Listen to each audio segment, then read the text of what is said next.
a group of black airmen on a mission during World War II. And the methods they created still influence the world today in ways you might not expect. And no, it's not the Tuskegee Airmen. Roosevelt Leftwich tells us about the triple nickels. For many black soldiers in World War II, it wasn't just about serving your country. It was also about proving that you could. In 1943, the U.S. Army wanted to see if black men were competent enough to learn airborne training. So 16 men volunteered and proved to the doubters in the Army that they were very, very wrong. The amount of courage that it took to come to work every day under the duress that they had to, be in, just being in contempt of, their counterparts was tremendous. Those 16 men formed the nucleus of the 555th Parachute Infantry Battalion known as the Triple Nickel, which was attached to the 82nd Airborne Division in 1944. You could say that Ruben Ayala and Chris McPhee are cut from the same parachute silk.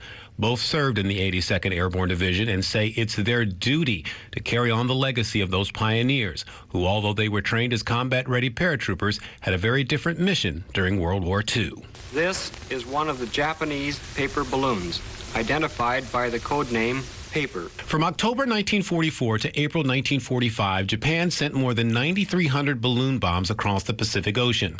The bombs were loaded with explosives and incendiary devices that the Japanese military hoped would start major fires across the West. Operation Firefly, which was kept secret from the public at the time, involved more than 2,700 men and dozens of airplanes, including the 200 men in the Triple Nickel who made more than 15 jumps into heavily wooded areas to put out balloon-started fires.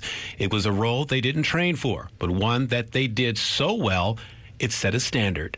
They developed those tactics, techniques, and procedures for what smoke jumpers do today for smoke fires throughout the United States. So if you go to any smoke jumper unit, fire department, you're gonna see elements or that legacy of the 555th Air, guaranteed. And to keep that legacy going, Ruben and Chris, along with their partners, fellow veterans Rod Graham and Kurt Riggs, created Triple Nickel, a lifestyle clothing brand that does more than just look good. Our goal is to just educate and continue to tell those stories and continue to help the legacy live on and build that community.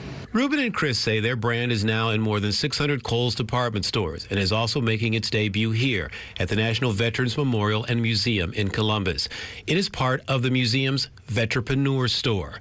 So the Triple Nickel wear, along with books, clothing, coffee, and so many other things, continues the contributions of veterans who are writing their next chapter and continuing their service. They want to give back. They have that sense of community and service, and that service doesn't stop once they get out of their military service. And part of giving back for Ruben and Chris is remembering the legacy of Sergeant First Class Alwyn Cash. He is the first black recipient of the Congressional Medal of Honor since the Vietnam War. His family was awarded his medal in 2021 by President Biden, 16 years after he gave his life for his men in Iraq. Ruben and Chris say part of the proceeds from the shirt will go to support the youth foundation that will bear his name. We're helping the family create a legacy that's going to help